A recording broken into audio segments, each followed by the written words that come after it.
हम अगर इस परस्पर विरोधी परिस्थिति को अगर जल्दी से जल्दी दूर नहीं करेंगे तो असमानता से पीड़ित लोग इस देश के लोकतंत्र को तहस महस कर देंगे। हमें अगर न्याय चाहिए तो वो न्याय कौन सा होना चाहिए? सामाजिक न्याय, आर्थिक न्याय और राजनीतिक न्याय।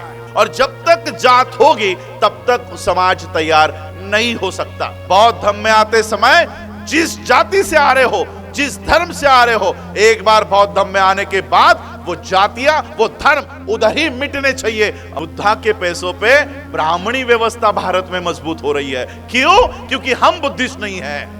इसलिए हमें सोशल जस्टिस की लड़ाई को लड़ना होगा, इकोनॉमिकल जस्टिस को हासिल करना होगा, और तब जाकर जो पॉलिटिकल जस्टिस हमें मिलेगा वो होगा हमारा सच्चा रिप्रेजेंटेशन, हमारे सच्चे पॉलिटिकल रिप्रेजेंटेटिव्स जो हमारी बात करेंगे संसद में। मनु का कानून कहता है कि चमार का बेटा चमार बनेगा, नाई का बेटा नाई बनेगा, कारपेंटर का बेटा कारपेंटर बनेगा। यही सिलेबस उन्होंने न्यू एजुकेशन पॉलिसी में डाल दिया है।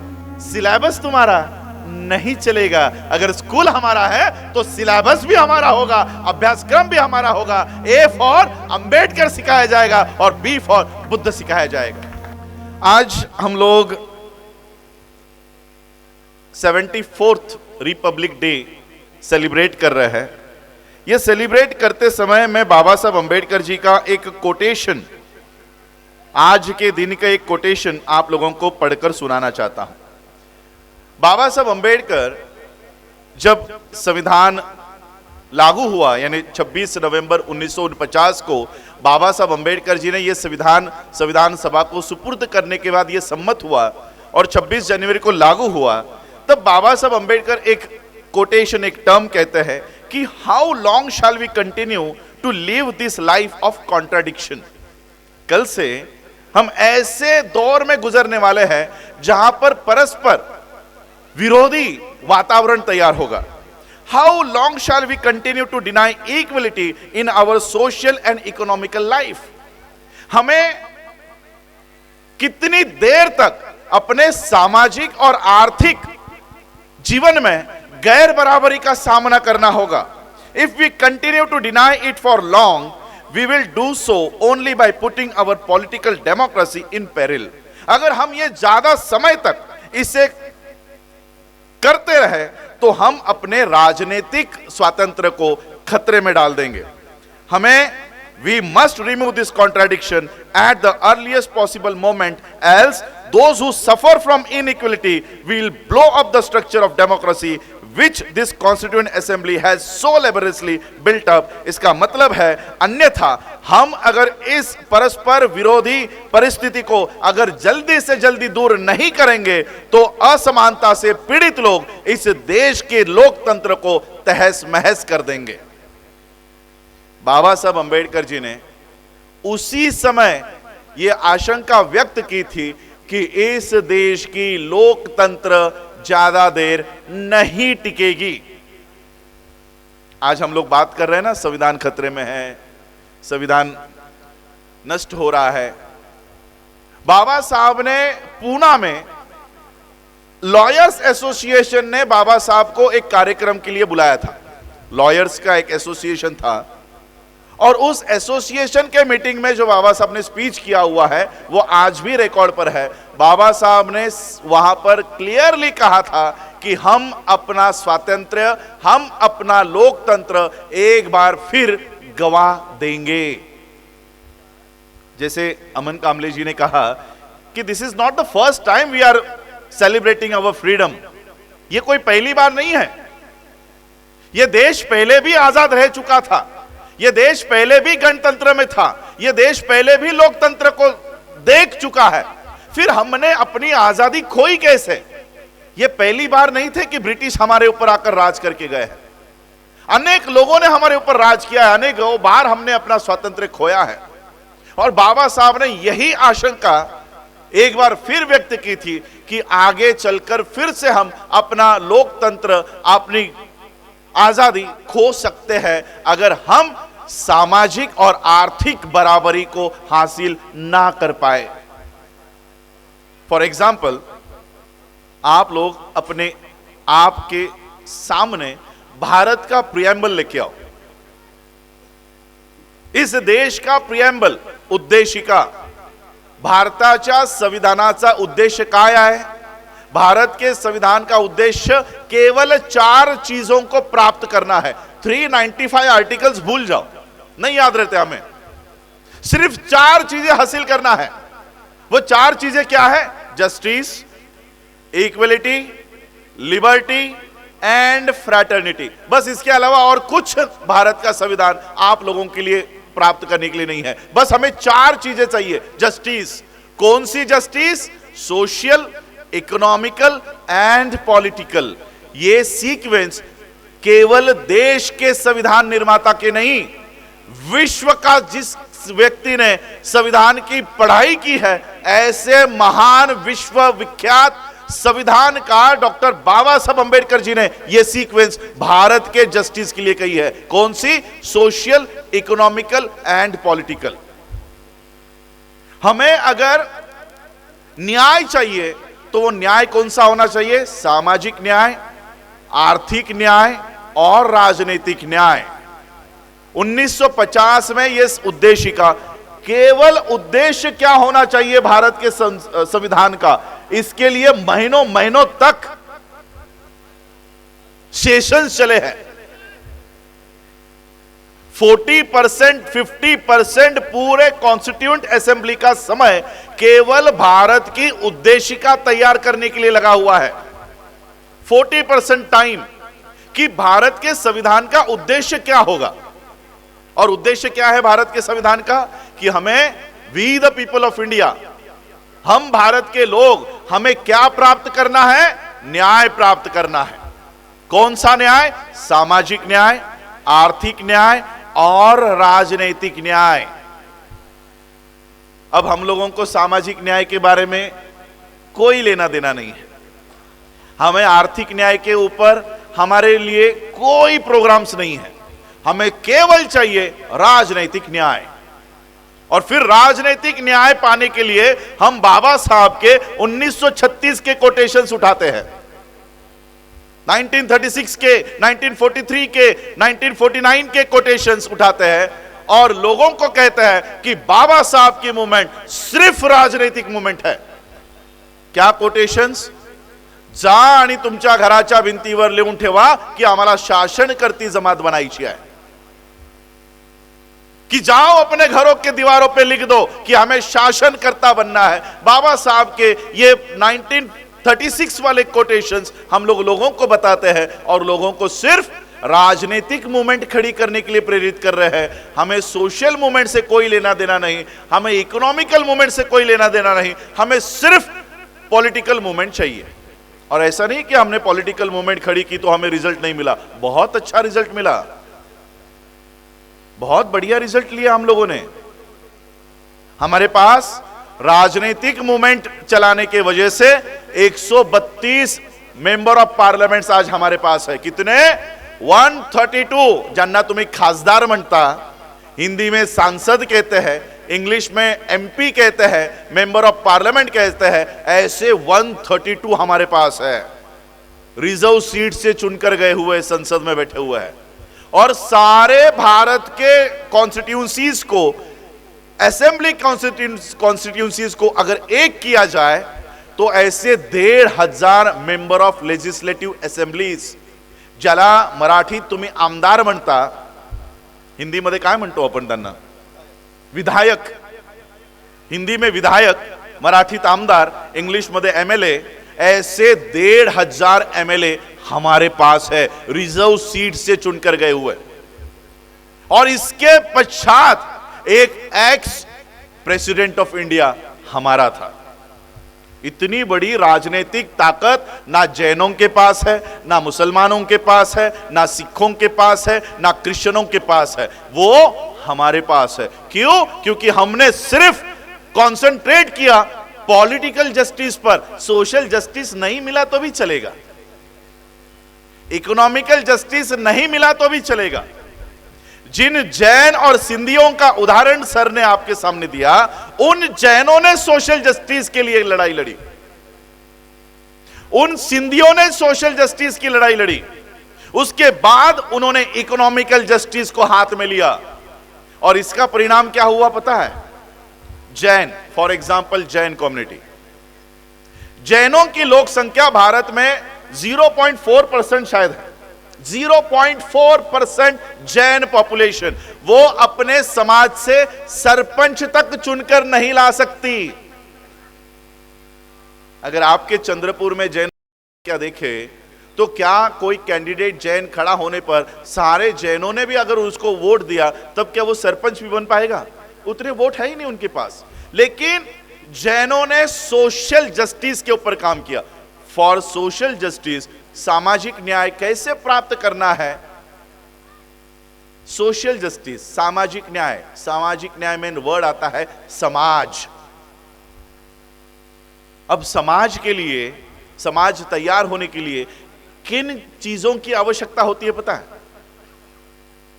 बाबा साहब अंबेडकर जी ने 1936 में एक स्पीच, अनडिलीवर्ड स्पीच है बाबा साहब का, लाहौर के जात पात तोड़क मंडल ने बाबा साहब को बुलाया था कि बाबा साहब आपको हम आमंत्रित कर रहे हैं, और इसलिए बाबा साहब ने उस जात पात तोड़क मंडल के कार्यक्रम के लिए एक स्पीच तैयार किया। और वो स्पीच जब उन्होंने रीड किया ऑर्गेनाइजिंग कमिटी ने, तब उनको लगा कि इतने भयानक विचार अगर हमारे मन से चले गए तो हम बाबा साहब को बोलने नहीं देंगे, और इसका परिणाम यह हुआ कि वो कार्यक्रम रद्द हुआ। अब इतना मेहनत से ये स्पीच तैयार किया है, इसका मैं क्या करूं? इसलिए बाबा साहब अंबेडकर जी ने उसको पब्लिक में बांट दिया। आज वो स्पीच एनिहिलेशन ऑफ कास्ट के नाम से पब्लिश्ड है और फेमस है।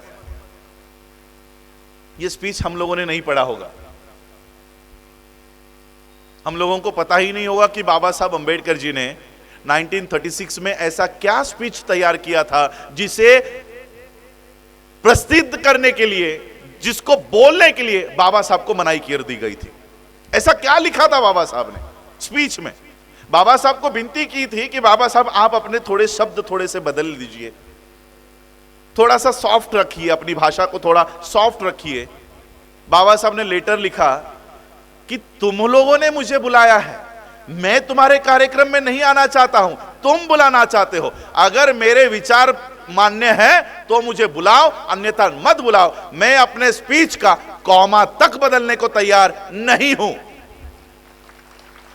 तुम्हें सुनना है तो सुनो, वरना मत सुनो। और यह स्पीच बाबा साहब ने पब्लिश किया।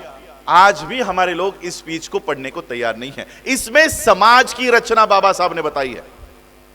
समाज, हिंदू धर्म में रहते हुए एक समाज तैयार कभी नहीं हो सकता, क्योंकि हिंदू धर्म में जात हमेशा वहां पर होगी, और जब तक जात होगी तब तक समाज तैयार नहीं हो सकता। जाति के लोग, जात एक चूहे के बिल जैसा है, वो चूहा बाहर निकलता है और वापस अपने बिल में जाकर घुस जाता है। इसका उदाहरण बाबा साहब ने जाति के लिए दिया है।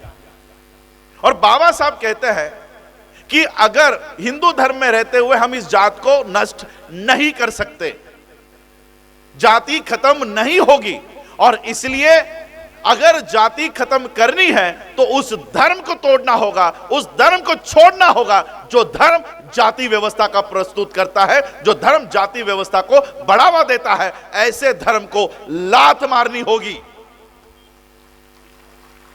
ये बाबा साहब 1936 में कहते हैं,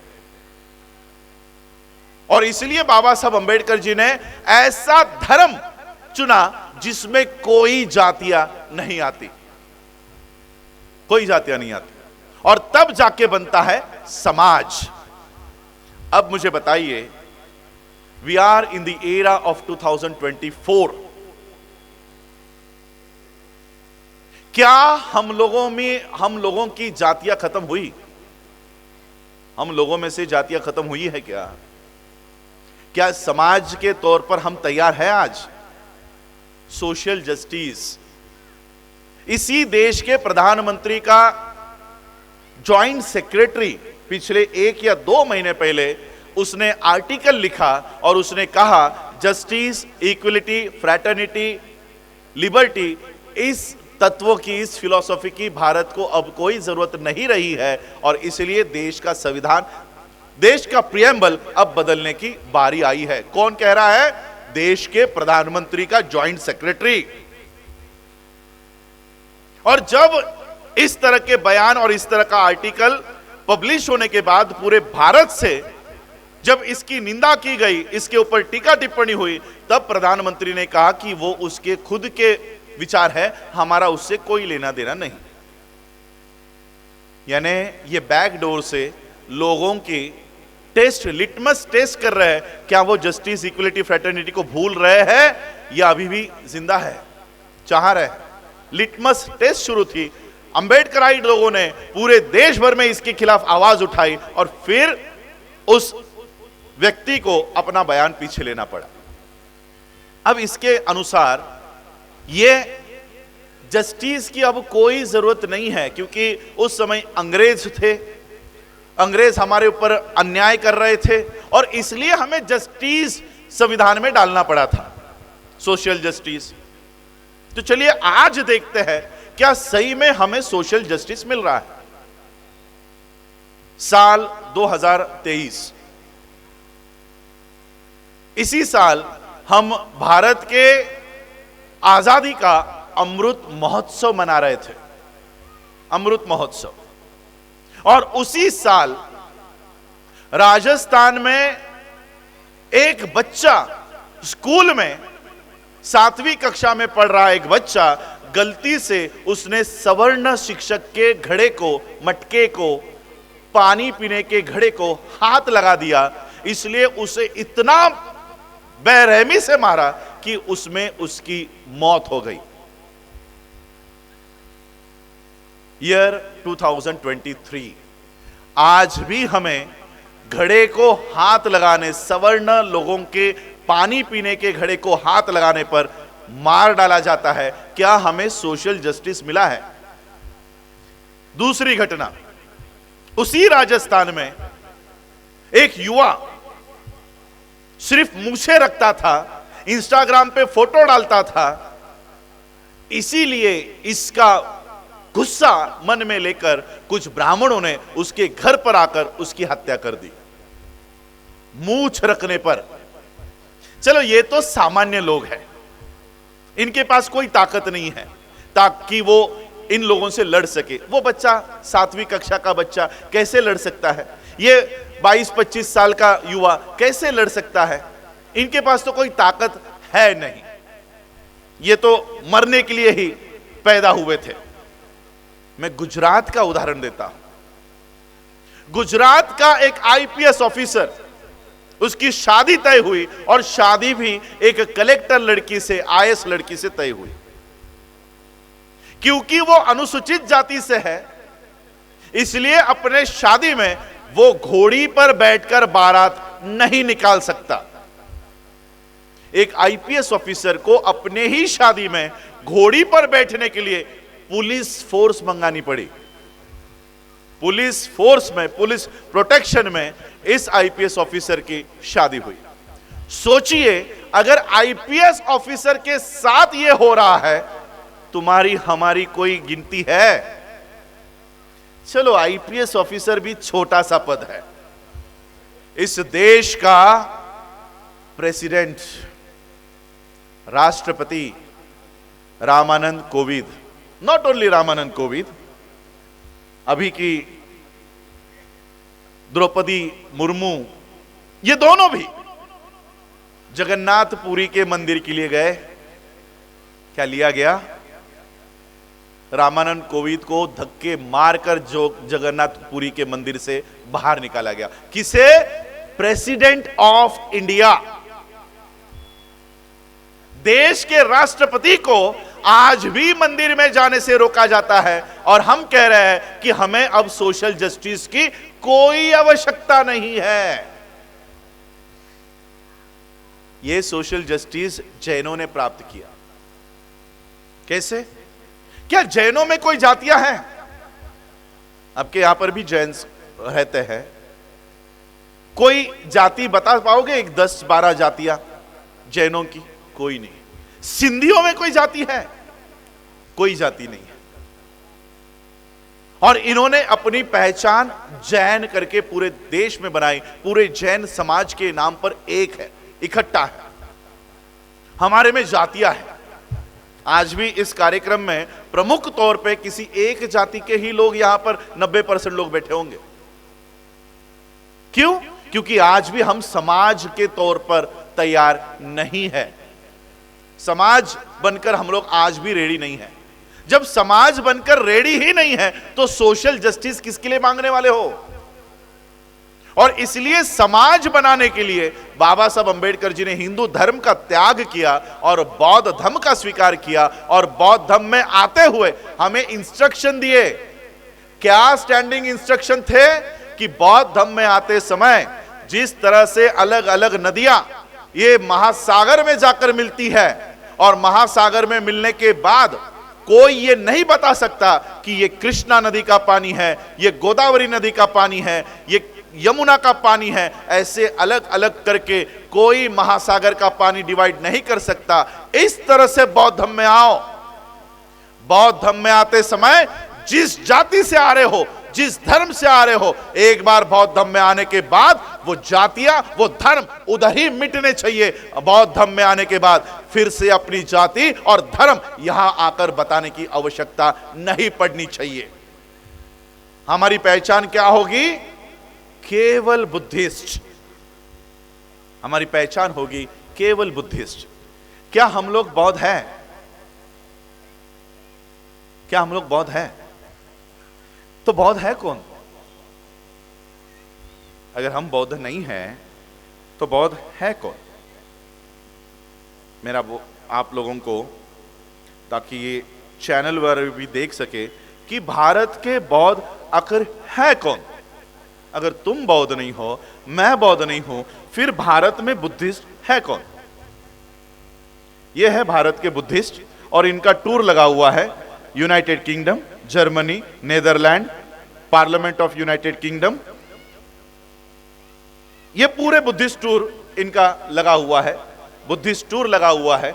और भारत के बुद्धिस्ट है, इनके बुद्धिस्ट ऑर्गेनाइजेशन का, जैसे आप लोगों के बुद्धिस्ट ऑर्गेनाइजेशन का नाम क्या है? बौद्ध सर्कल समिति घुग्गुस, नव बौद्ध स्मारक तथा बहुउद्देश्य समिति, ये नाम है आपके बुद्धिस्ट ऑर्गेनाइजेशन के। क्या आप लोगों के कार्यक्रम नेदरलैंड में हो रहे हैं? क्या आपके कार्यक्रम जर्मनी में हो रहे हैं? क्या आपके कार्यक्रम ऑस्ट्रेलिया में हो रहे हैं? क्या आपके कार्यक्रम यूके के पार्लियामेंट में हो रहे हैं? कौन से बौद्धों के कार्यक्रम यूके के पार्लियामेंट में हो रहे हैं? इस ऑर्गेनाइजेशन का नाम है I am Buddha foundation. I am Buddha foundation के ऑर्गेनाइजर्स है और फाउंडर्स है पल्लवी जोशी और विवेक अग्निहोत्री। फोटो के साथ है, दिख रहा होगा तो पता नहीं, मुझे जूम करके दिखाऊं। ये है विवेक अग्निहोत्री और ये है पल्लवी जोशी, और ये है इनका आई एम बुद्धा फाउंडेशन। हम यहां पर लड़ाई लड़ रहे हैं, मी अध्यक्ष का तू अध्यक्ष, है ना? आमचं भांडण इथं सुरू है। हम यहां एक दूसरे के पैर खींच रहे हैं, मैं राष्ट्रीय अध्यक्ष, वो कहता है नहीं मैं राष्ट्रीय अध्यक्ष। तुम लोगों को यहां लड़ाई लड़वाई और वो वहां जाकर यूके के पार्लियामेंट में अपने आप को बौद्ध बता रहे हैं। हम यहां एक दूसरे के पैर खींच रहे हैं, और सिर्फ बौद्ध करके प्रोग्राम नहीं कर रहे हैं, सारे बुद्धिस्ट कंट्रीज से फंड ले रहे हैं। पूरे बुद्धिस्ट कंट्रीज से फंड्स लेने के बाद भारत में इन्होंने एक जहरीली पिक्चर बनाई, मूवी। बुद्धिस्ट कंट्री के पैसों पे पल्लवी जोशी और विवेक अग्निहोत्री की अभी 2 साल पहले एक पिक्चर आई थी। पिक्चर का नाम क्या है? कश्मीर फाइल्स। पैसा बौद्ध देशों ने लगाया, पिक्चर बनाया, ब्राह्मणों पे देखो कैसा अत्याचार हो गया। बुद्धा के पैसों पे ब्राह्मणी व्यवस्था भारत में मजबूत हो रही है। क्यों? क्योंकि हम बुद्धिस्ट नहीं है। आम्हाला सांगितलं जातं है महार लिया, चांभार लिया, ढोर लिया, मातंग लिया, नहीं लिहिलं तो आरक्षण जाईल। ये अगर लिखा नहीं तो आरक्षण जाएगा, और वो सच भी है। परसेंटेज आगे चल के कम भी हो जाएगा। आगे अगर एससी का परसेंटेज कम भी हुआ तो बाजू में बुद्धा का परसेंटेज तो बढ़ते जाएगा। ये बात बाबा साहब ने 15 अक्टूबर 1956 के भाषण में क्लियर कर दी है। घरातल्या घरात आता खूप झालं, भारतातल्या भारतात आता खूप झालं, बहुत हो गया भारत में, अब भारत के बाहर जाओ और वहां से अपने अधिकार प्राप्त करो। ये बात पल्लवी जोशी समझ गई, तुम कब समझोगे? उसको लगा अच्छा बाबा साहब ने भारत के बाहर जाने को बोला है, चलो आई एम बुद्धा फाउंडेशन बनाते हैं। इस देश का प्रधानमंत्री भारत में राम की मूर्ति का प्राण प्रतिष्ठा करता है, लेकिन उसको पूछो बुद्धा में ताकत कितनी है, उसको पूछो। भारत के बाहर जाने के बाद वो राम की मूर्ति को हाथ भी नहीं लगाता, वो बुद्ध की मूर्ति को उठाता है कि मैं भारत से आया हूं, भारत बुद्ध का देश है। ये बोलने पे मजबूर होना पड़ता है उसे। ये सोशल जस्टिस बाबा साहब हमें देकर गए हैं, लेकिन हम सोशल जस्टिस के लिए हमारे पास कोई प्रोग्राम नहीं। जैनों ने अपनी पहचान बनाई, देखो social justice 0, economical justice 0, political justice 132 MP, 1500 MLAs, 1 ex president. इनके पास, जैनों के पास सोशल जस्टिस है। सोशल जस्टिस हासिल करने के बाद उन्होंने देश की अर्थव्यवस्था को हाथ में लिया। आज जिन सिंधी कम्युनिटी का आज यहां पर उल्लेख हुआ, वो सिंधीज भारत के भी नहीं है, स्थलांतरित होकर वो यहां पर आए, कैंप में रहे, ट्रांजिट कैंप में रहे। ट्रांजिट कैंप में रहकर उन्होंने आज इस देश में अपनी इकोनॉमी तैयार की। अपनी इकोनॉमी है उनकी खुद की। हमारे यहां पर पूरा का पूरा उल्लासनगर आज उनके हाथों में है, पूरा इकोनॉमी उनके हाथों में है सिंधियों के। आपके यहां पर भी सिंधी कम्युनिटी होगी। आप लोग इस देश पर सम्राट अशोका के कार्यकाल से कारखंड से यहां पर रह रहे हो। हमारे पास हमारे हाथ में हमारी इकोनॉमी होनी चाहिए थी, हमारी इकोनॉमी कहीं नहीं है, कहीं नहीं इकोनॉमी। बाबा साहब कहते हैं कि हमें जस्टिस प्राप्त करना है, social justice, economical justice and then political justice. मैं ये नहीं कह रहा कि पॉलिटिकल जस्टिस हमें नहीं चाहिए, वो भी चाहिए, वो भी चाहिए, लेकिन एक सीक्वेंस होना चाहिए कि सोशल जस्टिस की लड़ाई पहले लड़ो, इकोनॉमिकल जस्टिस प्राप्त करो, उसके बाद जो पॉलिटिकल जस्टिस मिलेगा वो हमारा सही रिप्रेजेंटेशन होगा। आज 132 MPs है हमारे पास। क्या ये 132 मेंबर ऑफ पार्लियामेंट्स हमारी आवाज पार्लियामेंट में उठा रहे हैं? 1500 MLAs हमारी आवाज वे देश के विभिन्न विधानसभाओं में उठा रहे हैं। मैं उदाहरण के साथ बताना चाहूंगा। मेरे ख्याल से अभी लोग मनीषा वाल्मीकि ये नाम भी भूल चुके होंगे। कौन है पता नहीं, क्या हुआ था इसके साथ पता नहीं। कौन मनीषा वाल्मीकि? इस लड़की पर सामूहिक बलात्कार हुआ। सामूहिक बलात्कार के बाद इसके ऊपर उपचार हो रहे थे। उसी उपचार के दरमियान इसकी मौत हो गई और इसकी मौत के बाद पुलिस वालों ने इसकी बॉडी रात के अंधेरे में जला दी। ये सबको मालूम है, टीवी पे हम लोगों ने आज तक का जी का सारा तमाशा हम लोग वो देख रहे थे कि किस तरह से टीआरपी के लिए ये हम लोगों के मौत का तमाशा बना रहे थे।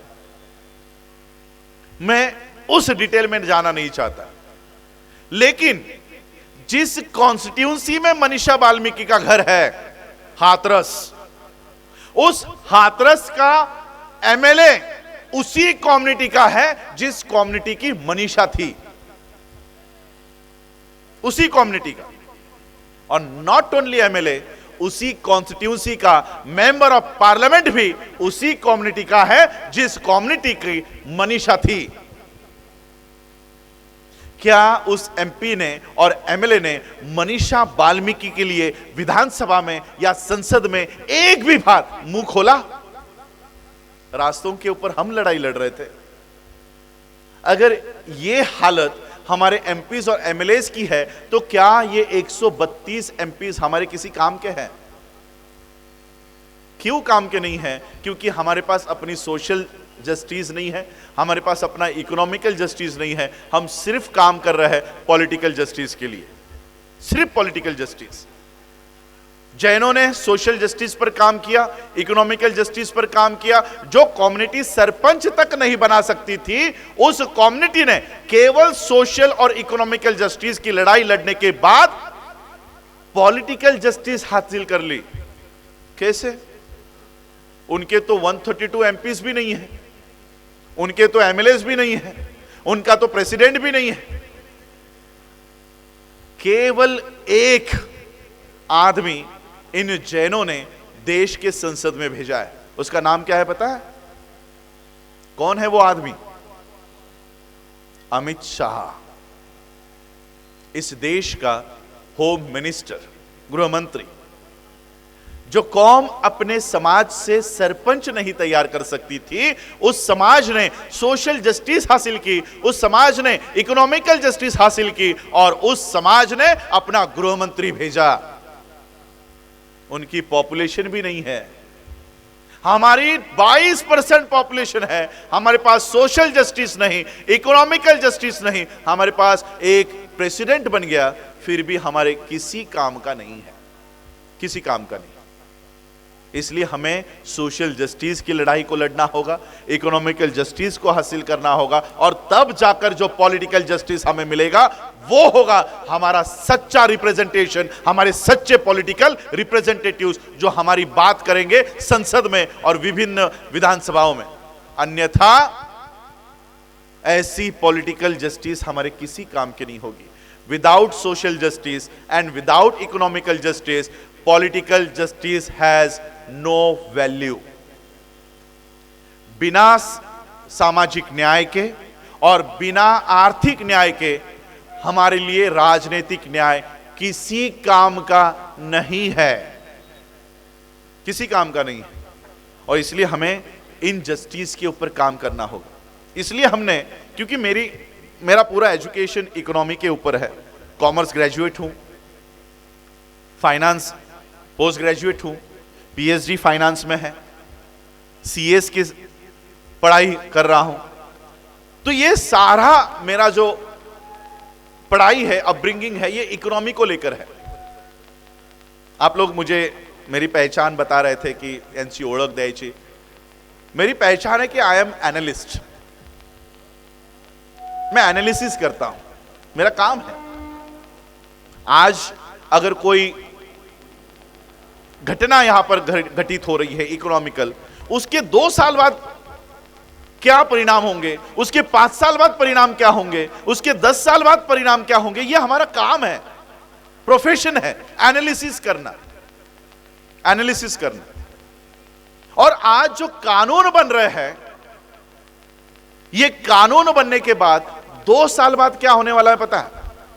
निर्मला सीतारमण, इस देश की फाइनेंस मिनिस्टर, अगर वो बीजेपी के आरएसएस के कार्यक्रम में ये बात करती तो शायद मैं उसको यहां पर रेफरेंस के लिए कभी नहीं लेता। लेकिन उसने संसद में खड़े होकर एक बात कही, 2 साल में हम सारे पब्लिक सेक्टर अंडरटेकिंग्स को बेचने वाले हैं, सारे पब्लिक सेक्टर अंडरटेकिंग्स। इसका मतलब क्या है? येणाऱ्या 2 वर्षात आम्ही सगळ्या सरकारी नोकऱ्या बंद करणार आहोत। पब्लिक सेक्टर अंडरटेकिंग समझ में नहीं आता, क्या बंद करने वाले, क्या बेचने वाले, हमें क्या लेना देना। ये बेचने वाले हैं आपकी इंडियन रेलवे, ये बेचने वाले हैं आपकी एचपीसीएल, बीपीसीएल, ऑर्डिनेंस फैक्ट्रीज, आपकी बैंक ऑफ महाराष्ट्र, आपकी स्टेट बैंक ऑफ इंडिया, आपकी एलआईसी, आपका पोस्ट, आपके वाटर डिपार्टमेंट, आपके रोड डिपार्टमेंट, आपके air aviation, air India already बेच दी। ये सारे पब्लिक सेक्टर जहां पर आपके लोग क्लास 1, क्लास 2, क्लास 3 ऑफिसर्स बन बैठे हैं, ये सारे 2 साल में बेचने वाले हैं। कोई नई भर्ती है कि यहां पर कि अभी 2 साल में सरकारी नौकरी मिली है? कोई है यहां पर? हाथ खड़ा करो। कोई है 2 साल में, 3 साल में कोई सरकारी नौकरी मिली है? अभी एक जीआर नागपुर के एक एजेंसी को सारे कॉन्ट्रैक्ट बेसिस के जो भी पोस्ट हो, डॉक्टर पोस्ट भरना है तो नागपुर की एजेंसी से डॉक्टर पोस्ट उपलब्ध है, मैनेजर भरना है, प्रोफेसर भरना है, इंजीनियर भरना है, यहां तक कि मेरे ख्याल से आपके तहसीलदार को भी कॉन्ट्रैक्ट बेसिस पर यहां पर महाराष्ट्र में लाया गया है।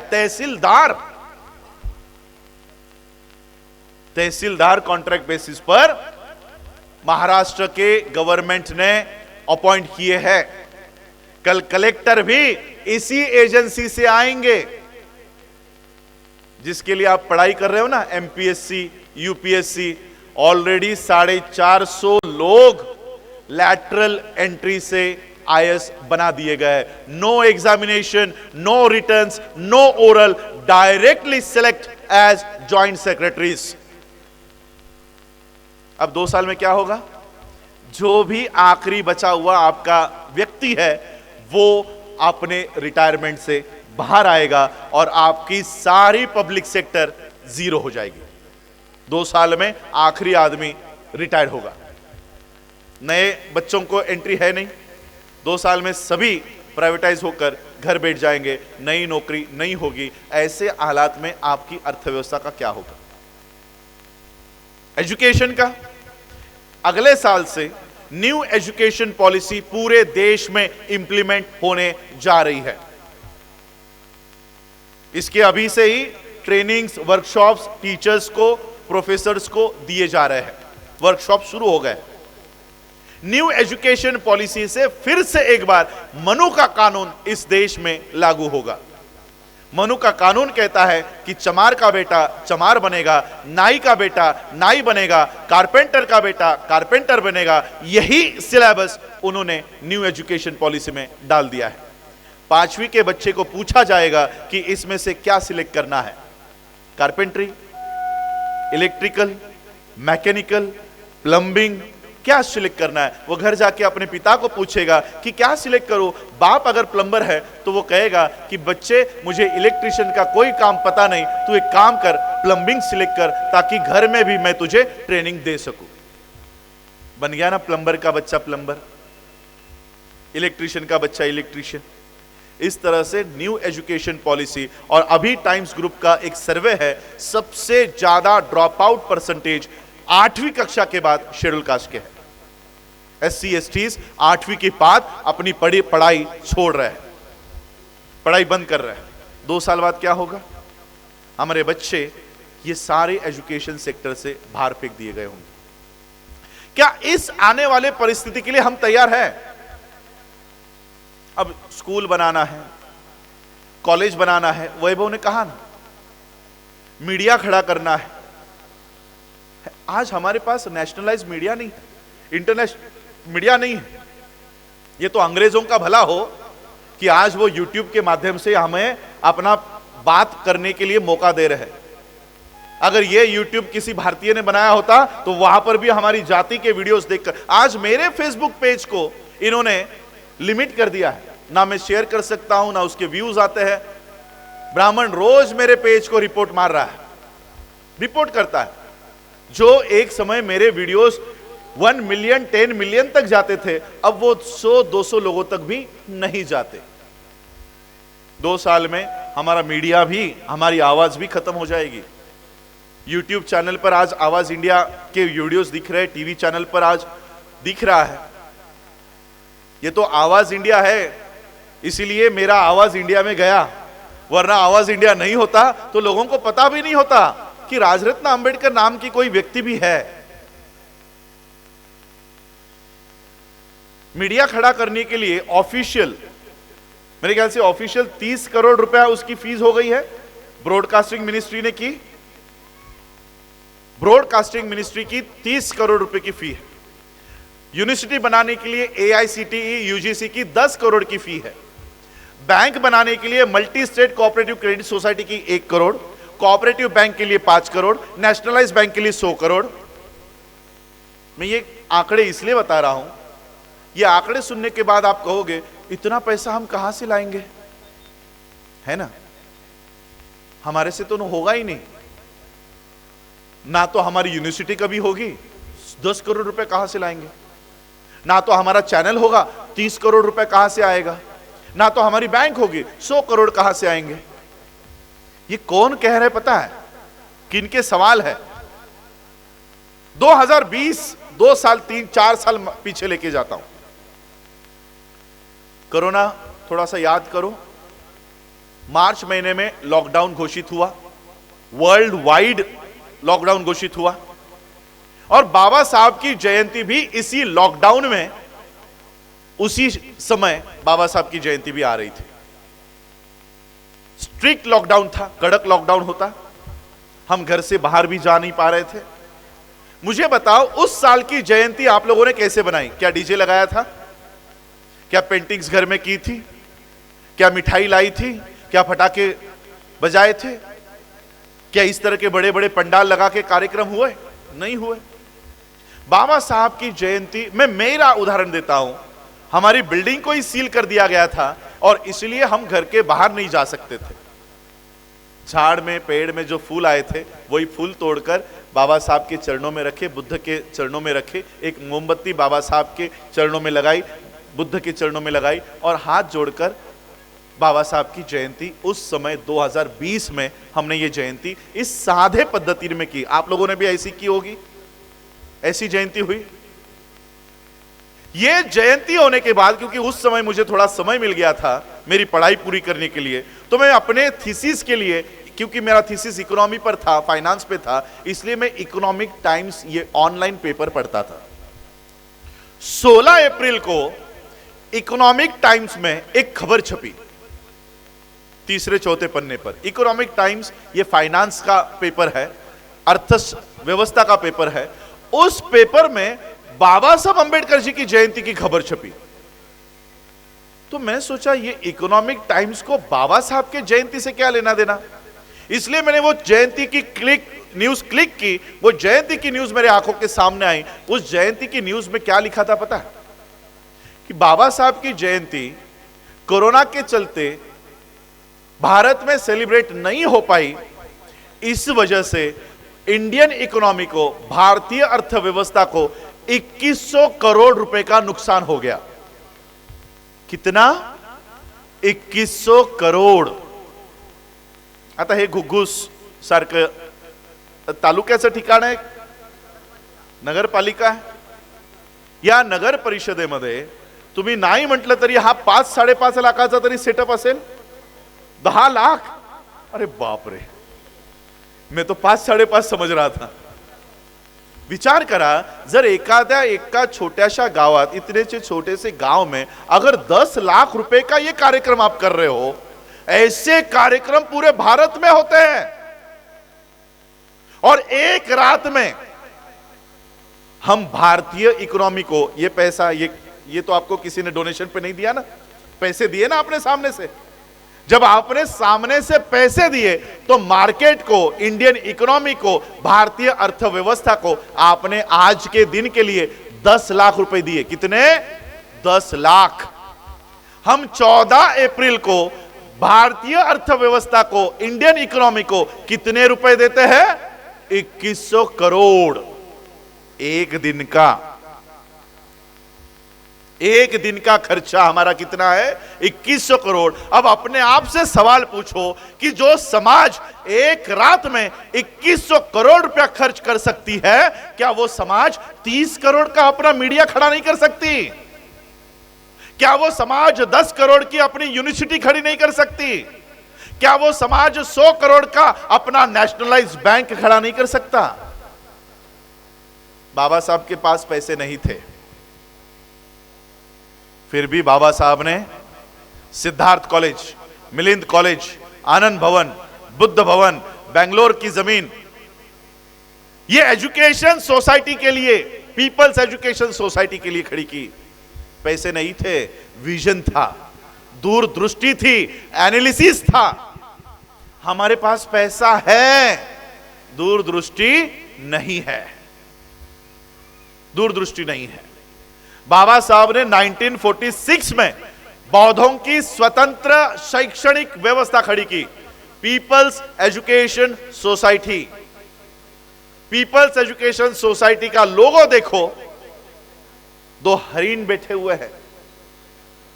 और उस पीपल एजुकेशन सोसाइटी के कॉलेजेस के नाम देखो, सिद्धार्थ कॉलेज, आनंद भवन, बुद्ध भवन, मिलिंद कॉलेज। बताइए ये सारे नाम, ये लोगो किस संस्कृति के प्रतीक है? बौद्ध। क्या 1946 में बाबा साहब बौद्ध थे क्या? बौद्ध न होने के बावजूद बाबा साहब अंबेडकर जी ने बौद्धों की स्वतंत्र शैक्षणिक व्यवस्था 10 साल पहले, धर्मांतर होने से 10 साल पहले ही खड़ी कर दी। क्यों?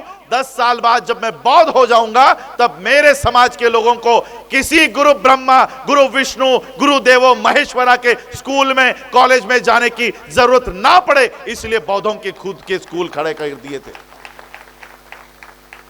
इसलिए पहले ही बनाकर रख दिए थे कि बौद्ध होने के बाद किसी ब्राह्मणी व्यवस्था के स्कूल और कॉलेजेस में मत जाओ। यहां पर बैठे हुए सभी माता अपने बच्चों को ब्राह्मणी स्कूलों में भेजते हैं। एक भी अंबेडकरी विचारधारा की स्कूल आपके चंद्रपुर में नहीं होगी। बुद्ध के शिक्षा को प्रचारित करने वाला एक भी सिलेबस आपके स्कूल में नहीं होगा। बाबा साहब 1946 में कर सकते थे, क्या हम 2024 में नहीं कर पाएंगे? उस समय तो पैसे भी नहीं थे। काय म्हणाला तो पाटील, बाबासाहेब भिका मागत होते म्हणे, बोलला ना, भिका मागायचे। 1-1 रुपया लेकर बाबा साहब ने ये जमीनें खड़ी की, 1-1 रुपया लेकर बाबा साहब ने ये कॉलेजेस खड़े किए। हम लोग लाखों रुपए दे रहे हैं, लाखों, पार्टी फंड के नाम पर, जयंती के लिए। लेकिन हमारी एक बालवाड़ी ज्याला म्हणतो ना, ती बालवाड़ी नहीं, बालवाड़ी नहीं। और इसलिए हमारी इकोनॉमी, बुद्ध ने उस समय स्टैंड लिया। उस समय हमारी इकोनॉमी क्या थी? हमारे आर्थिक साधन क्या थे? हमारी भेड़ बकरियां। ब्राह्मण हमें गुलाम बनाने के लिए क्या करता था? राजा को जाकर कहता था कि हे राजन, मुझे सपना आया कि तेरा राज्य खतरे में है। तो राजा क्या कहता था कि हे ब्राह्मण, अगर मेरा राज्य मुझे बचाना है तो मुझे क्या करना होगा? तो ब्राह्मण कहता था कि हे राजन, अगर तुझे तेरा राज्य बचाना है तो तुझे 10,000 गायों की बलि देनी होगी, तुझे 1 लाख भेड़ों की आहुति चढ़ानी होगी। और फिर राजा इन किसानों के भेड़ बकरियां गाय की बलि देता था।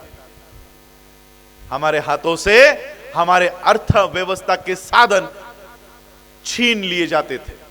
बुद्ध ने इसके खिलाफ आवाज उठाया और राजाओं को जाकर यह समझाया, और तब जाकर ये होम हवन यज्ञ सारे इस पर पाबंदी लाने का काम तथागत बुद्ध ने किया।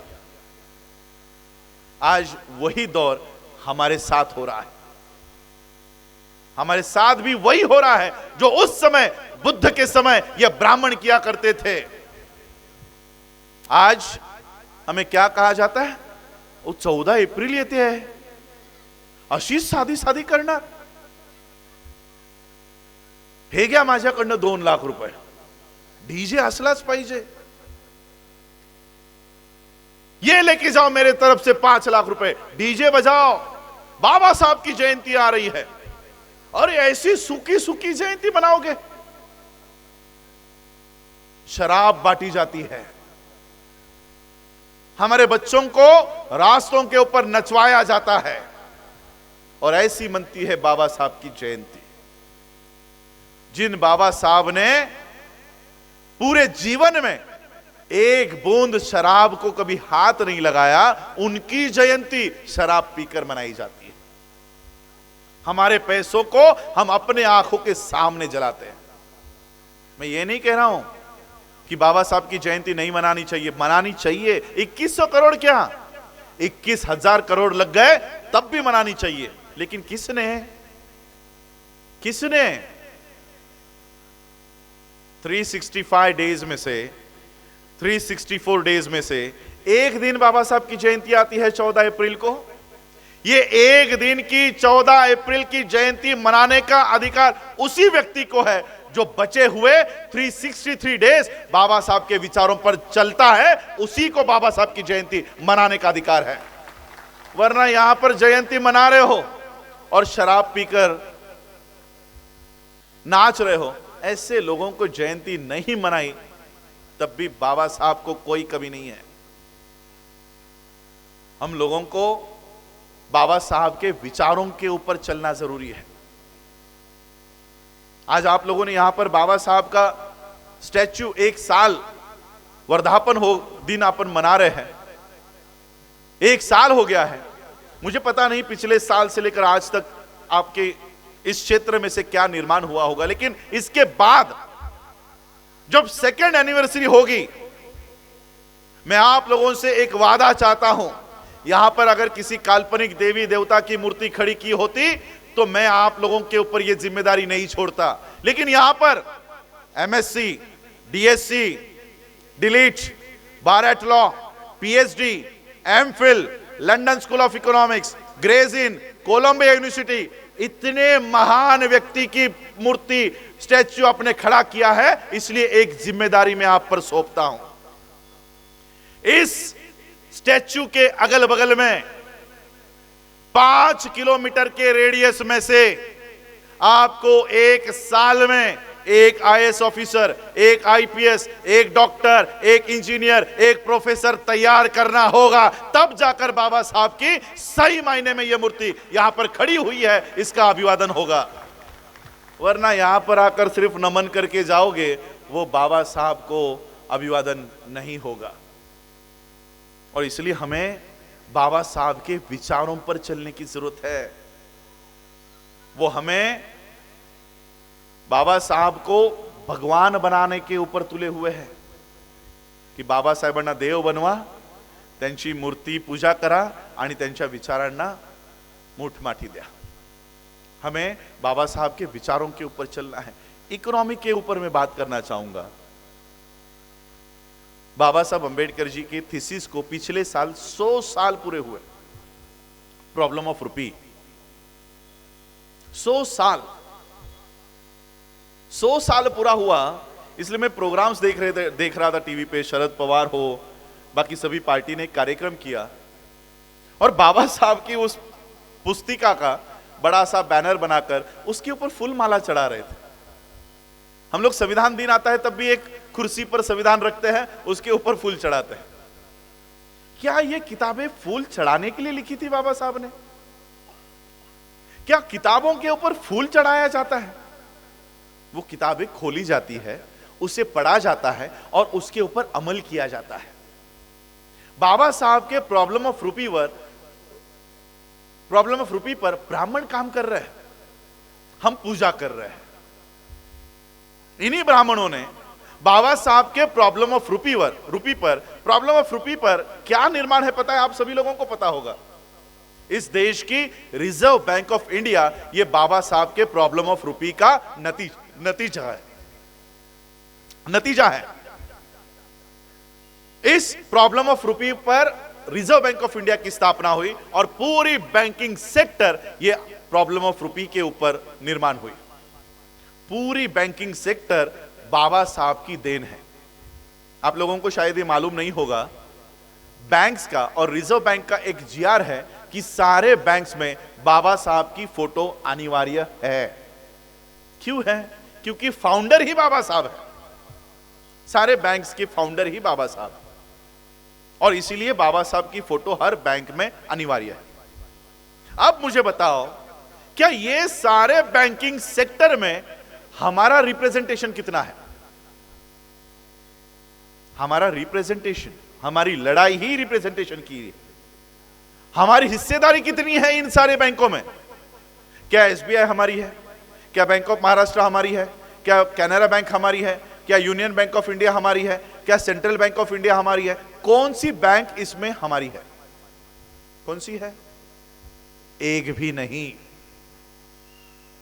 जिस समाज के महानायक ने इस देश की इकोनॉमी को जन्म दिया, उनकी इकोनॉमी जीरो है।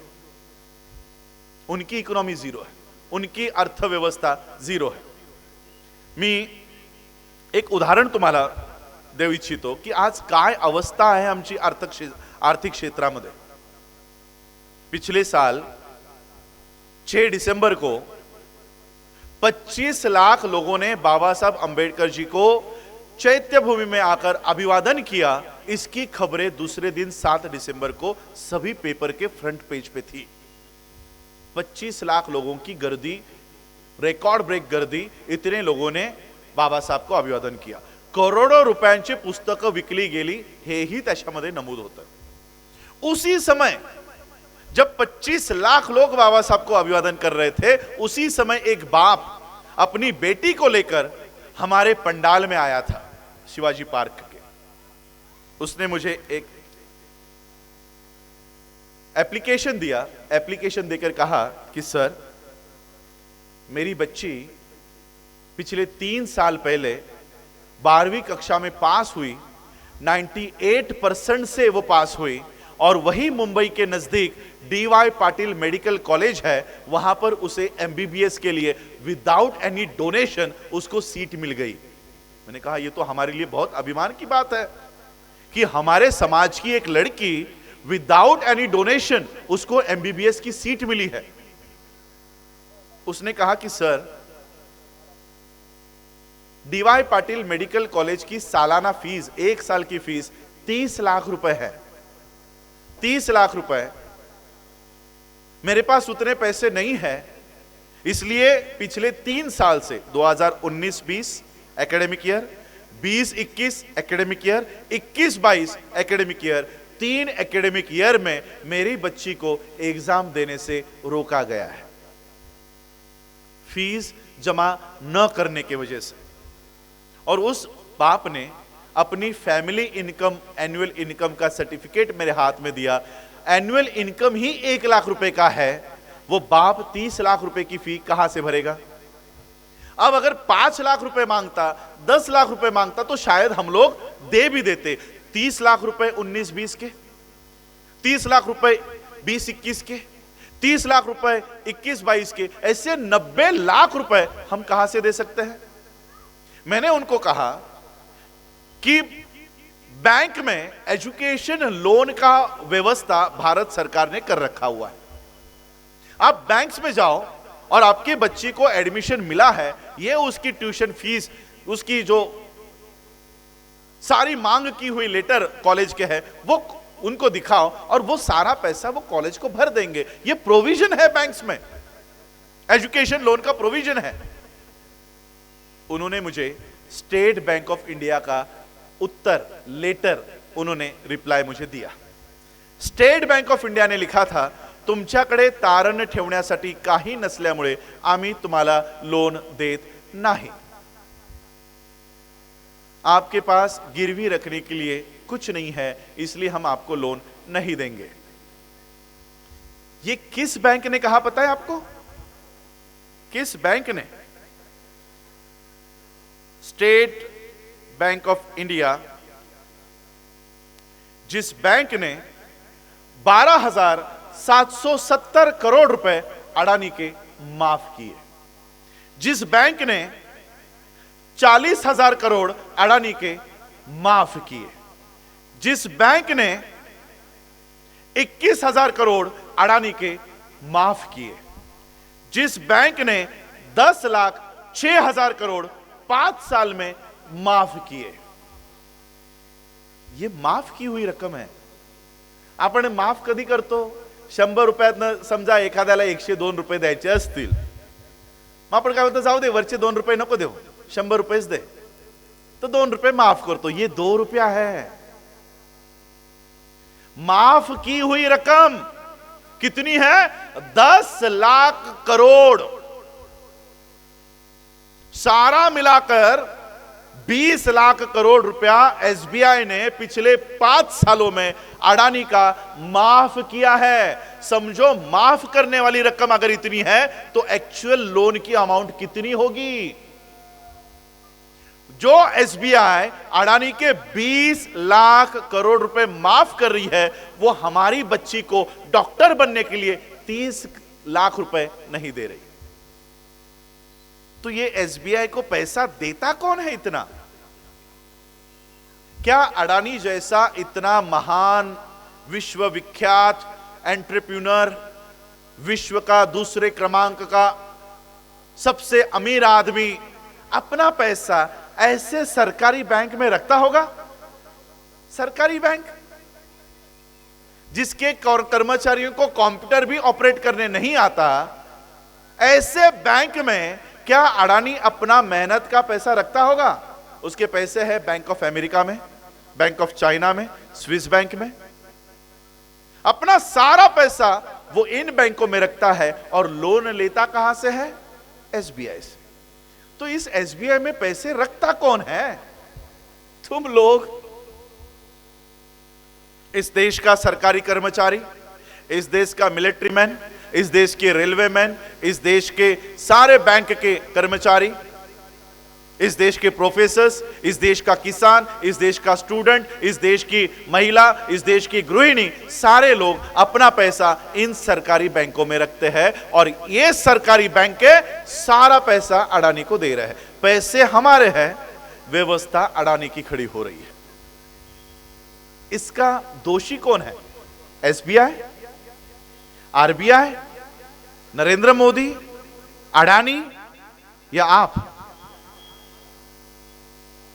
इन 70 सालों में अगर हम अपना पैसा रखने के लिए अपने खुद का अगर प्लेटफॉर्म बनाते तो क्या हमारा पैसा हम एसबीआई में रखने के लिए मजबूर होते हैं? इस देश में कैथोलिक क्रिश्चियंस, उनकी अपनी अलग से बैंक है। इस देश में सिखों की अपनी बैंक है। इस देश में मुसलमानों की अपनी बैंक है। इस देश में जैनों की अपनी बैंक है। क्या इस देश में बौद्धों की अपनी बैंक है? संविधान उनके लिए भी उतने ही साल का है जितने साल का तुम्हारे लिए है।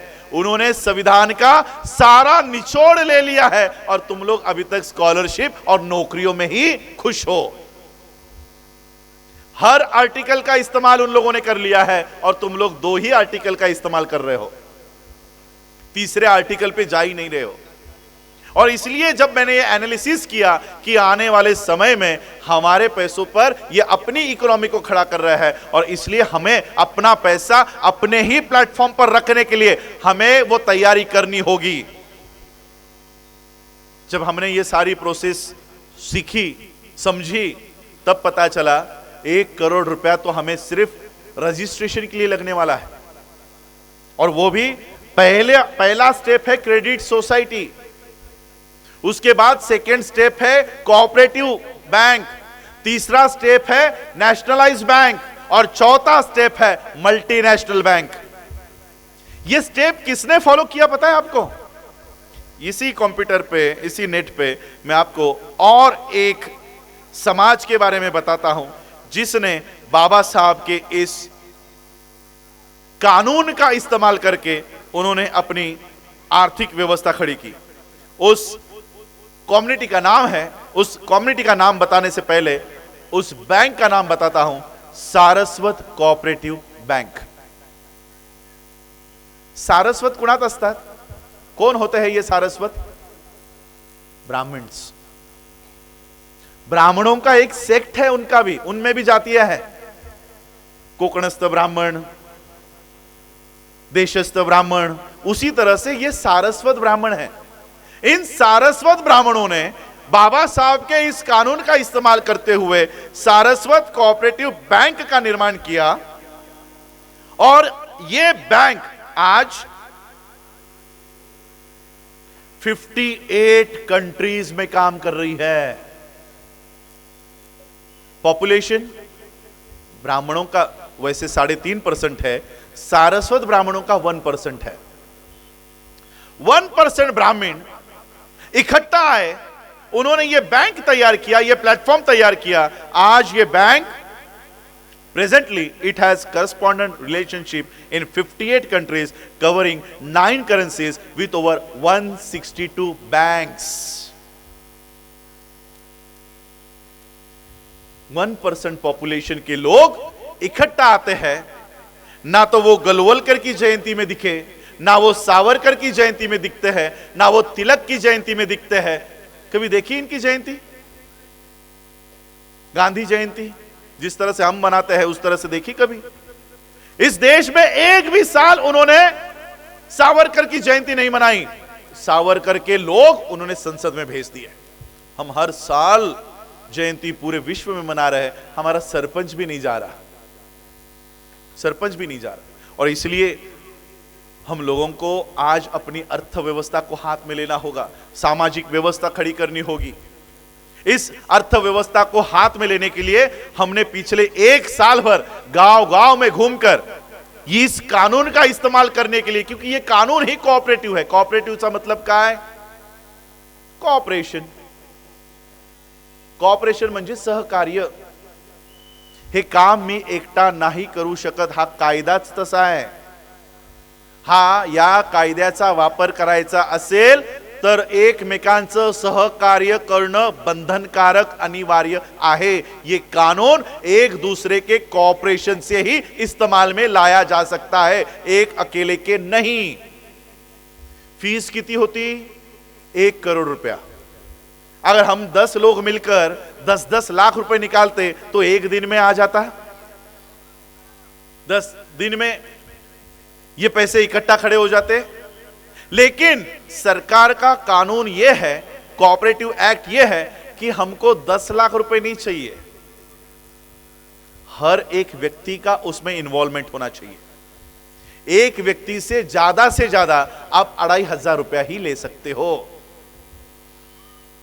अब अगर 1 करोड़ रुपया जमा करना है तो 2500 से डिवाइड किया तो 4000 लोग लगेंगे। अब सोचिए 25 लाख लोग जयंती के लिए, 25 लाख लोग बाबा साहब को अभिवादन करने के लिए चैत्य भूमि में जाते हैं, क्या 4000 लोग इकट्ठा नहीं आ सकते?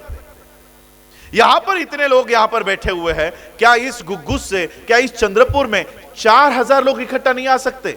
2500 रुपया देने वाले। और ये 2500 कितने दिन में देने हैं, कितने सालों तक देने हैं? हर साल देने हैं, हर दिन देने हैं, हर महीने देने हैं, कब तक देने हैं? जीवन में एक बार देने हैं। ये 2500 हम 2 महीने में कब उड़ा देते होंगे हमें भी मालूम नहीं। लेकिन इस 2500 को अगर 4000 लोगों ने बाजू में रखा तो यही बैंक इस गुग्गुस में, इस चंद्रपुर में ऑपरेट हो सकती है। ये कानून बाबा साहब देकर गए हैं। इस कानून का इस्तेमाल करो। और इसलिए आज हम इस कानून का इस्तेमाल करते हुए इस कोऑपरेटिव सेक्टर को हाथ में ले रहे हैं। आज तक हमारा कोऑपरेटिव सेक्टर में पदार्पण ही नहीं है। इस कोऑपरेटिव सेक्टर को किसने हाथ में रखा है मालूम है? सहकार चळवळी या कुणाच्या ताब्यात आहेत? शरद पवार। शरद पवार के हाथ में ये कोऑपरेटिव सेक्टर है। हम उनसे लड़ झगड़ कर कितना हम लोगों को संघर्ष करना पड़ा हम लोगों को मालूम है। इस बैंक के नाम तक हम लोगों को संघर्ष करना पड़ा, आज भी संघर्ष कर रहे हैं। लेकिन संघर्ष करके आज हमने वो प्लेटफॉर्म, उस मान्यता को हासिल किया। बाबा साहब के प्रॉब्लम ऑफ रूपी को 100 साल पूरे हो रहे थे, हमने किताब की पूजा करके बाबा साहब के प्रॉब्लम ऑफ रूपी को अभिवादन नहीं किया। हमने doctor Bhimrao Ramji Ambedkar multi state cooperative credit society बनाकर बाबा साहब के उस किताब को अभिवादन किया। आने वाले 2 साल में अब 1.5 करोड़ रुपया हम लोगों ने जमा किया है, और आने वाले 3 साल में और 3.5 करोड़ रुपया जमा करके 3 साल के अंदर हम इस बैंक को कोऑपरेटिव बैंक के मान्यता के लिए लेकर जा रहे हैं। और कोऑपरेटिव बैंक के बाद पूरे देश भर में doctor Bhimrao Ramji Ambedkar cooperative bank की शाखाएं हर देश के कोने कोने में खड़ी करके हम हमारा पैसा SBI, union bank of India, central bank of India, HDFC, axis, इस किसी भी बैंक में एक भी रुपया हमारा एक भी व्यक्ति नहीं रखेगा। हमारा सारा पैसा हम अपने बैंक में रखेंगे। और यह बैंक हमारे बच्चों को एंटरप्रेन्योर बनने के लिए, बिजनेसमैन बनने के लिए, फॉरेन एजुकेशन के लिए, डॉक्टर बनने के लिए, इंजीनियर बनने के लिए, यह सारा पैसा हमारे समाज से उपलब्ध होगा। इसके शेयर होल्डर्स बनो। 2500 रुपए के शेयर्स, एक व्यक्ति को सिर्फ एक ही शेयर मिलने वाला है, एक व्यक्ति को सिर्फ एक शेयर, इस तरह का कानून है। और इसलिए एक परिवार में जितने सदस्य, वो भी प्रौढ़ सदस्य है, उनको मैं विनती करूंगा कि इसके शेयर्स लीजिए, ताकि हम हर डिस्ट्रिक्ट में इसकी मान्यता प्राप्त कर सके। अगर मुझे चंद्रपुर में आना है तो मुझे रजिस्ट्रार को 4000 लोगों की लिस्ट देनी पड़ती है कि ये वो 4000 लोग हैं जो हमारे शेयर होल्डर्स हैं। जब आप लोगों ने शेयर्स ही नहीं खरीदे तो ये बैंक आपके जिला में कैसे आएगी? इसलिए इसकी शेयर्स खरीदो अपने आप के। मैं डोनेशन नहीं मांग रहा हूं कि मुझे पार्टी फंड दो, मुझे संस्था चलाने के लिए पैसे दो। इस बैंक में आपके नाम के सामने आपका पैसा रिजर्व होगा। जिस तरह से आप आपके पैसे अलग बैंकों में रखते हो, क्या डोनेशन देते हो, उनको दे देते हो, आपके नाम पे होता है, उसी तरह से आपके नाम पर इसी बैंक में रखो। राजनीति में बहुत नारे दे दिए हम लोगों ने, अब कुछ नारे हमें अर्थव्यवस्था के देने होंगे, शैक्षणिक व्यवस्था के देने होंगे। वो नारे हमने तैयार किए हैं, थोड़े कॉपी राजनीति से ही किए हैं। राजनीति में हम क्या नारे देते हैं? वोट हमारा, राज तुम्हारा, नहीं चलेगा, ये नारे होते हैं। हमने इसको थोड़ा सा बदल दिया है। अगर राजनीति में वोट हमारा और राज तुम्हारा नहीं चलेगा, उसी तरह से अर्थव्यवस्था में भी ये नारा होना चाहिए। और ये नारा हमने किया है, नोट हमारा, बैंक तुम्हारा, नहीं चलेगा। अगर नोट हमारा है तो बैंक भी हमारा होगा, बैंक भी हमारा होगा। और उसी तरह से हम लोग स्कूल बनाते हैं। आप लोगों ने भी यहां पर स्कूल बनाए होंगे। स्कूल बनाते हैं, बेंच लाते हैं, टीचर्स लाते हैं, बच्चों को वहां पर भेजते हैं और पढ़ाते क्या है?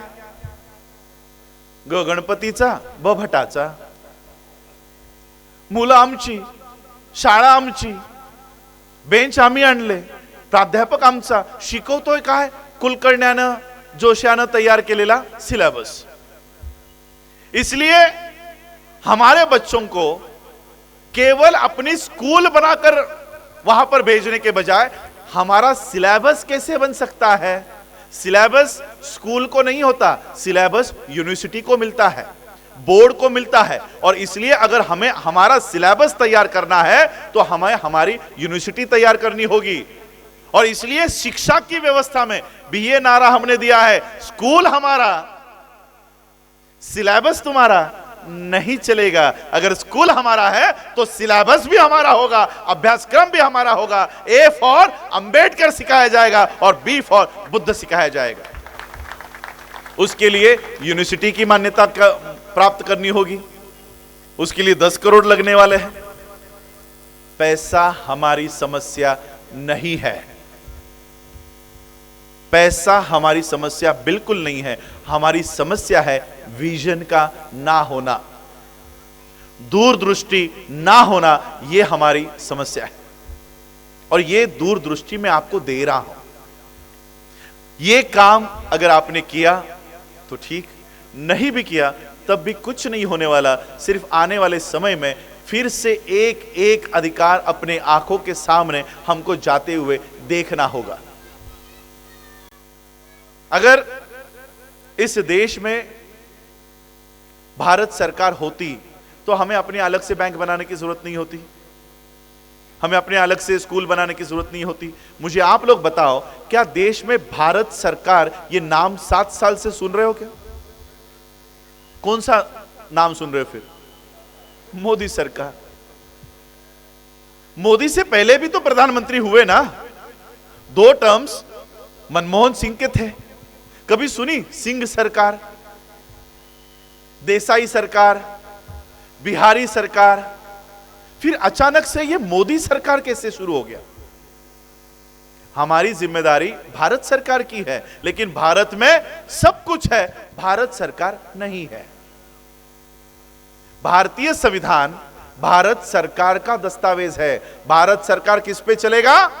भारतीय संविधान पर। अब भारत सरकार है ही नहीं तो भारतीय संविधान लागू होगा क्या?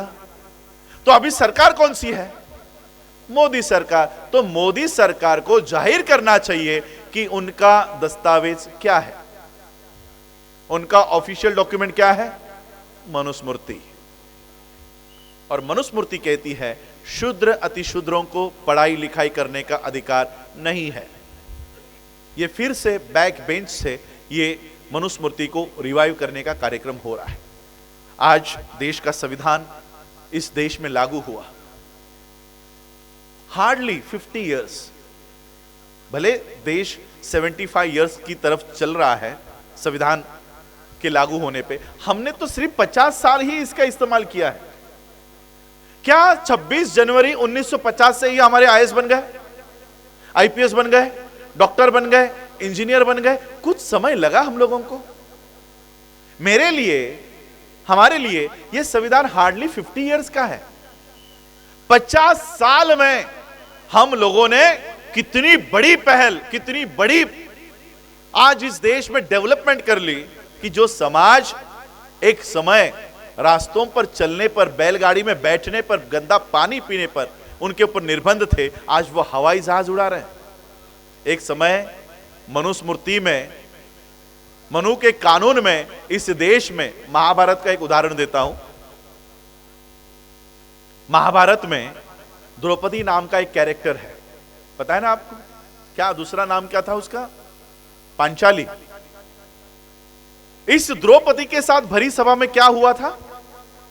चीर हरण, वस्त्र हरण। भर सभा में मनु के कानून में इस देश के एक स्त्री की इज्जत उतारने का काम मनु के कानून में हुआ। मनुस्मृति इस देश के स्त्री का वस्त्र हरण करने का काम इस देश के द्रौपदी के साथ करता है।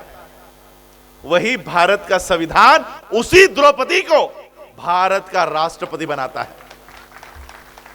Hardly 50 years of constitution.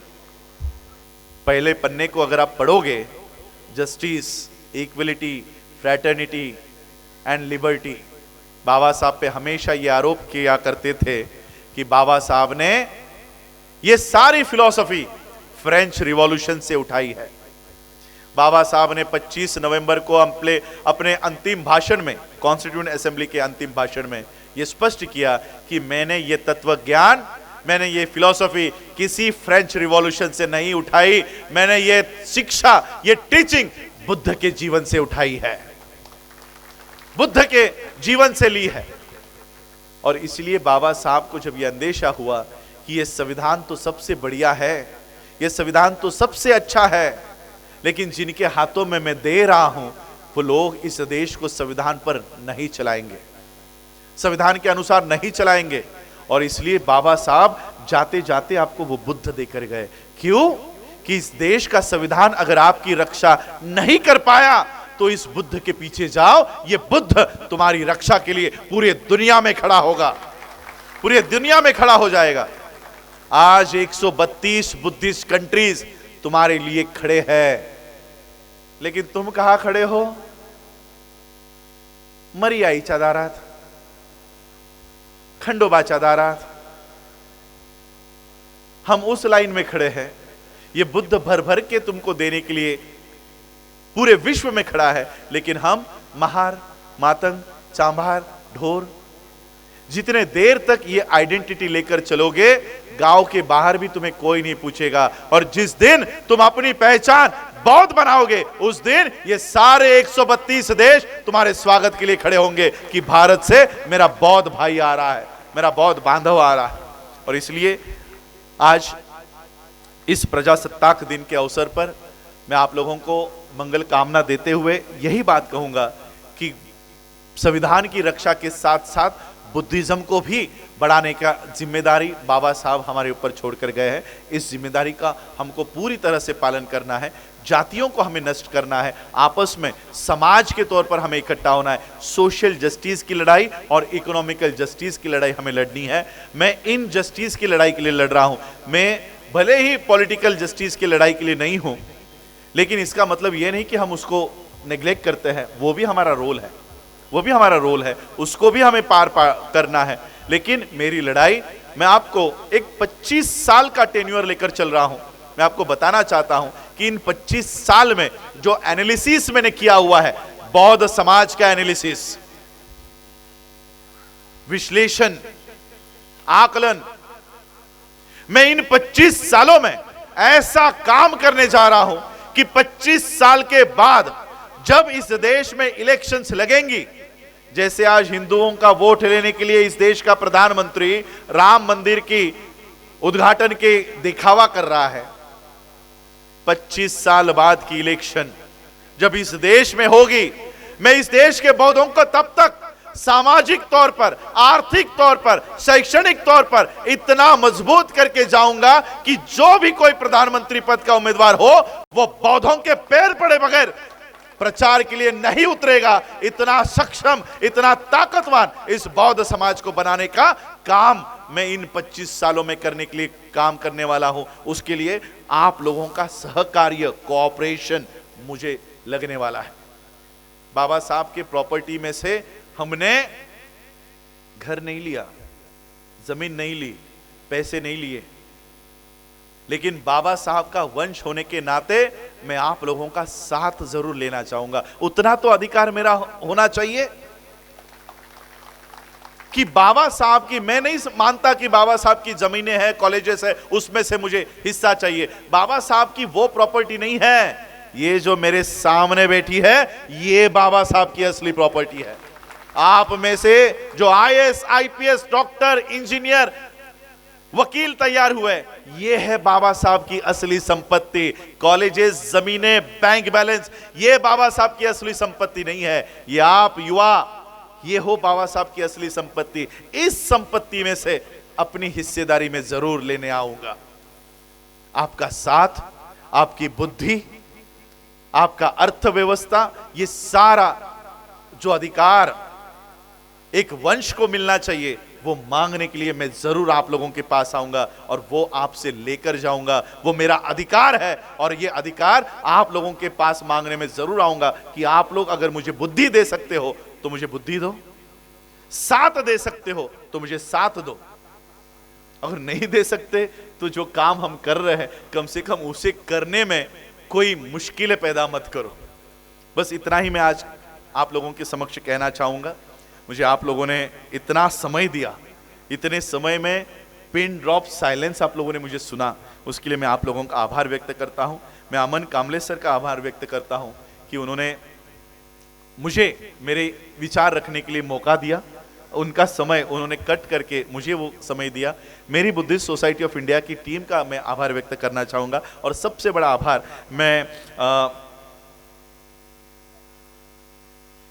बौद्ध सर्कल समिति और नवबौद्ध स्मारक तथा बहुउद्देश्य समिति घुघुस, इनके सभी पदाधिकारियों का, युवाओं का आभार व्यक्त करना चाहूँगा कि उन्होंने मुझे अपने विचार व्यक्त करने के लिए ये प्लेटफॉर्म मुझे उपलब्ध करके दिया। और आप लोगों से और एक वादा लेकर जाना चाहूँगा। बैंक का निर्माण तो हम कर रहे हैं, मैं चाहता हूं कि ये आवाज इंडिया सिर्फ यूट्यूब के ऊपर ना रहे, ये सैटेलाइट के ऊपर जाए और ये चैनल हम घर घर बैठकर लंदन में, अमेरिका में, ऑस्ट्रेलिया में, कनाडा में सैटेलाइट के ऊपर बैठकर हमारे टीवी चैनल के ऊपर देखे, ना कि सिर्फ यूट्यूब के ऊपर देखे। अमन कामले जी के हाथ को भी हम लोगों को मजबूत करना है और हमारा स्वतंत्र मीडिया इस देश में खड़ा करना है। 30 करोड़ कोई बड़ी रकम नहीं है, छोटी सी रकम है। 21 करोड़ तो एक रात में, 2100 करोड़ रुपए तो एक रात में हम उड़ा देते हैं। 30 करोड़ तो बहुत छोटी सी रकम है। मैं अमन कामले जी का आभार व्यक्त करता हूं, आवाज टीवी का आभार व्यक्त करता हूं कि आज वो हमारे विचार लोगों तक पहुंचाने का काम कर रहे हैं। और सबसे बड़ा आभार मैं आप लोगों का व्यक्त करता हूं जिन्होंने मुझे इतने देर तक सुना, उसके लिए आप सभी का आभार, धन्यवाद। जय भीम, नमो बुद्धाय, जय संविधान, जय भारत।